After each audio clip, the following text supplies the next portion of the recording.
दर्शकों, ये लाल कबूतर एक बार फिर सामने आया है। पिछली वीडियो में मैंने इसको कहा था कि पहली बार इसने माइक हाथ में लिया था और पहली बार माइक हाथ में लेने की वजह से जो इसके मुंह से निकला वो इसने जो है उस वीडियो में बोला।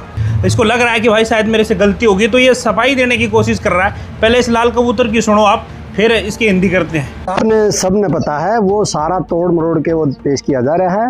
मेरी मनसा ऐसी नहीं थी, मेरी सिर्फ एक मनसा थी, अगर मेरे ऋषि दयानंद को अगर प्यार से कहोगे तो हमारी गर्दन भी ले लो, लेकिन अगर और इसकी क्या मनसा थी वो तो इसके बयानों से पता लग गया। इसने भड़काऊ बयान दिया। और लाल कबूतर सुन ध्यान से, तेरे ऐसे कहने से ना अब जो तू बोल चुका है वो बयान हमारे पास मौजूद है और हमारी जो लीगल टीम है ना वो तेरे खिलाफ एक्शन लेगी ही लेगी। वो तो तू बच नहीं सकता किसी भी कीमत पे। और अब सुन दर्शकों, अब जो ये अज्ञानता फिर फैलाने की कोशिश कर रहा है, इसकी अज्ञानता की भी हिंदी करते हैं। महर्षि दयानंद 4 वेदों का विद्वान को अगर गाली दोगे तो ये अच्छी बात नहीं। दर्शकों, ये हर बार यही बात कहते रहते हैं कि स्वामी दयानंद 4 वेदों के विद्वान थे, और यदि स्वामी दयानंद एक भी वेद के विद्वान होते तो वो भगवान को निराकार नहीं बताते। आपने देखा कई बार जो है प्रमाणित कर चुके हैं कि स्वामी दयानंद जी भगवान को निराकार मानते हैं। और हमारे चारों वेद, न सिर्फ एक वेद बल्कि चारों वेद ये स्पष्ट करते हैं कि परमात्मा सह शरीर है, उसका नाम कबीर है और राजा के समान दृश्यमान है। नहीं है, हम बख्शे नहीं। ये इस तरीके की हमारी लैंग्वेज थी, और वो लैंग्वेज जो वो कह रहे हैं। अब ये कह रहा है कि हमारी जो नियत थी, हमारी जो लैंग्वेज थी वो ऐसी थी। जब तेरे अंदर नहीं था कूदा तो तू क्यों मैदान में कूदा? पहले तो तू सारी बातें भूल गया पिछली वीडियो में, हम ये कर देंगे, हम कलम कर देंगे, और इब क्या हो गया? टाइम फिस होगी।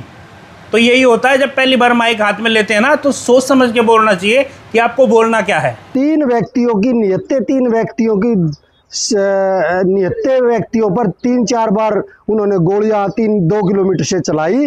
और जब उन्हें पता, दर्शकों पिछली वीडियो में भी मैंने कहा था कि इसने कोई प्रमाण नहीं दिया। जो ये फालतू की बातें कर रहा है कि लोगों ने गोलियां चलाई थी, बंदे मारे थे, अरे भाई केस में बरी हो चुके हैं संत रामपाल जी महाराज जी। पहले जो जजमेंट आया उसको पढ़ ले, बिना पढ़े मुंह खोल लेता, पता कुछ होता नहीं है। तुम्हारे साथ यही दिक्कत है कि तुम चीज़ों को पढ़ते नहीं हो, समझते नहीं हो, और जो मन में आता है बोल देते हो। जजमेंट है उसको पढ़ ले, किसकी जो हत्या हुई थी वो किसकी गोली से हुई थी।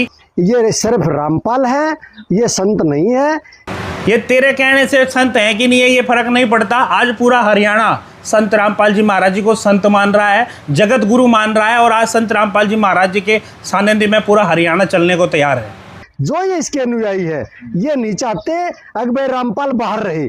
देखो संत रामपाल जी महाराज जी के शिष्य क्या चाहते हैं वो तो आप बात छोड़ दो, मगर तुम लोग बिल्कुल नहीं चाहते कि संत रामपाल जी महाराज जी जेल के बाहर हैं। जब से संत रामपाल जी महाराज जी जेल से बाहर आए हैं, तुम्हारे को जो मिर्चियाँ लगी हैं और जो कमेंट सामने आ रहे हैं उससे स्पष्ट पता लग रहा है कि तुम क्या चाहते हो, संत रामपाल जी महाराज जी बाहर रहें या अंदर रहें। करके लोगों को ये दिखाना चाहते हैं अकबर संत रामपाल बड़ी आदमी है, ये देशद्रोही है। ऐसा नहीं है, देशद्रोह का मुकदमा रामपाल पर लगा हुआ है और वो केस चला हुआ है, और सजा इसकी हो चुकी है। 11 साल जेल में रह चुका है उसने। ये लाल कबूतर फिर झूठ बोलने का काम कर रहा है। देशद्रोह का केस जरूर लगा है, मगर सजा देशद्रोह में नहीं हुई है संत रामपाल जी महाराज जी को। देशद्रोह के केस में जमानत मिल चुकी है संत रामपाल जी महाराज जी को, और जो केस है वो अंडर ट्रायल है।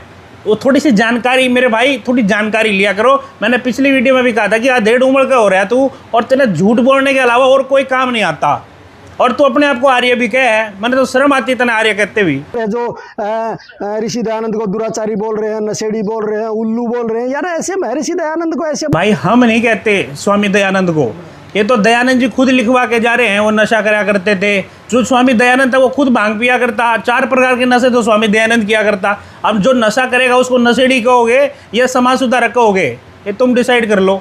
इसमें क्या नहीं किया, देश में आज आज़ादी दिलाई तो ऋषि दयानंद ने दिलाई। थोड़ा इतिहास की जानकारी लो भाई साहब आप।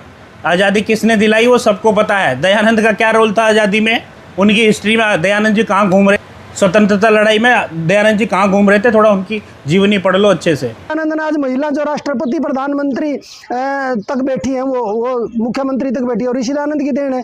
जो ये कह रहा है कि आज जो राष्ट्रपति महिला बनी है ये भी दयानंद की देन है। कि थोड़ा सा पढ़ो। ये ज्योतिबा फुले, सावित्रीबाई फुले, इन्होंने महिलाओं को पढ़ाने के लिए इन्होंने सबसे पहले लड़ाई लड़ी थी। दयानंद को कहाँ से बीच में लेके आते हो तुम? पहले पढ़ लो।